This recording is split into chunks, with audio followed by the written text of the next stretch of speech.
Hey guys, Lisa Stepp-Seritt here with Cabins, Cash Flow, and Closings, powered by Empire Financial.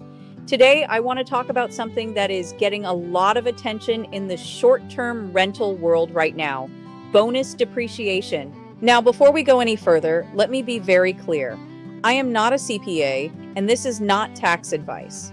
You absolutely need to speak with a CPA who understands real estate investing in short-term rentals. But as a lender working with investors, realtors, and short-term rental buyers, I do think this is a conversation worth having. Because when you are starting out as an investor, or even if you already own multiple properties, one of the most important things you can do is surround yourself with knowledgeable experts. You need the right realtor.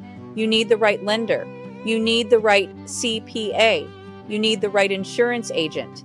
You need people around you who understand the strategy, not just the transaction. Because short-term rental investing is not just about buying a cabin.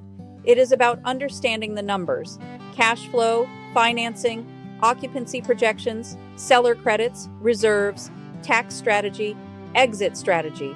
All of it matters. And that is where bonus depreciation comes into the conversation. Here is the simple version. When someone buys a short-term rental property, they may be able to depreciate portions of that property for tax purposes. Normally, real estate depreciation is spread out over a long period of time. But with a cost segregation study, certain parts of the property may be broken out separately, things like appliances, furniture, flooring, fixtures, and certain improvements. And depending on the investor's situation, some of those items may qualify for accelerated depreciation or bonus depreciation. That can potentially create a larger paper loss early on. Again, CPA conversation. Not lender advice, not tax advice. But this is why serious investors are paying attention. They are not just looking at the nightly rental income. They are looking at the full picture. What does the property produce? What does the financing look like? What are the projected rents? Can the seller help with credits? Does the property qualify based on DSCR? And what tax conversations should they be having before they buy? That is why the right team matters. Because if you are only looking at the purchase price, you may be missing the bigger picture. And if you are a realtor with short-term rental listings, this matters for you too. You do not want to market every property as just a beautiful cabin in the Smokies. That is not enough anymore. Investors want numbers. They want projections. They want to understand income potential. They want to understand financing options. And yes, many of them are asking about tax advantages like depreciation. That does not mean you have to be the CPA. It means you need to know what conversations investors are already having, and you need to connect them with the right people. From the financing side, we have short-term rental options right now that may allow 80% loan to value, an AirDNA report instead of a 1007, no traditional short-term rental rent schedule required, DSCR starting at 1.0, seller credits up to 6%, and in some cases, closings in as little as 2 weeks if needed. Now, imagine pairing that with a strong listing strategy.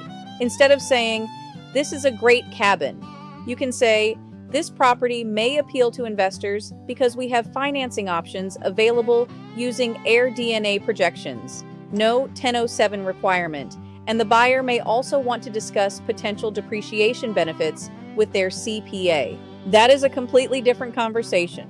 That positions the property as an investment, not just a getaway, not just a pretty cabin, an asset. And that is the shift. The investors who win are not always the ones with the most money. A lot of times, they are the ones with the best team. They have a realtor who understands short-term rentals, a lender who understands DSCR and investor financing, a CPA who understands cost segregation and depreciation, and make sure you understand the state's LLC requirements, and a strategy before they ever write the offer.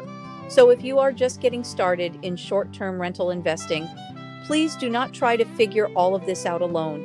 Get around people who know this space. Ask better questions. Look beyond the purchase price. Look beyond the rate. Look at the entire investment. And if you are a realtor with short-term rental listings, this is the kind of information that can help you have a stronger conversation with investors. Because the goal is not just to sell a cabin, the goal is to help buyers understand the opportunity. And that is what we talk about here on Cabins, Cash Flow, and Closings. I help investors, realtors, and buyers understand the financing side of short-term rentals so they can make smarter decisions. So if you have a cabin listing, an investor buyer, or you want to know how the new 80% LTV short-term rental option works, reach out. Let's look at the numbers, let's talk strategy, and let's see if we can help you step up your game. Again, always speak with your CPA for tax advice, but from the financing side, this is a conversation worth having.